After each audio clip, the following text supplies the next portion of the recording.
With T3, you can organize and track your mixed fleet using inventory. The assets you've loaded to your T3 platform will display within inventory by class. Let's take a look at how to view your inventory. Along the top, you can search by various categories. Filter by your branches, categories, asset type, or statuses. The filter options you will see are based upon what's available in your inventory.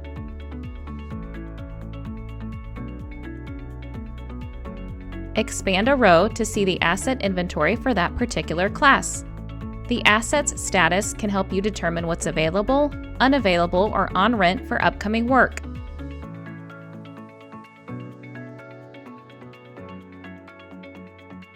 Your on-rent assets will display their rental period dates and job sites.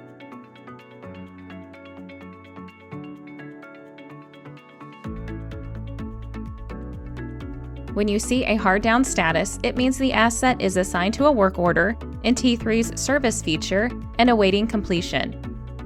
Select the asset link to see the asset history and work orders. Open Service and then Work Orders to stay on top of down machines.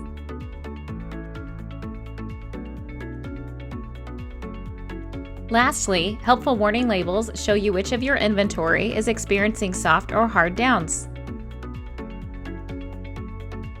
With T3's fleet inventory, you can stay organized and plan for future projects.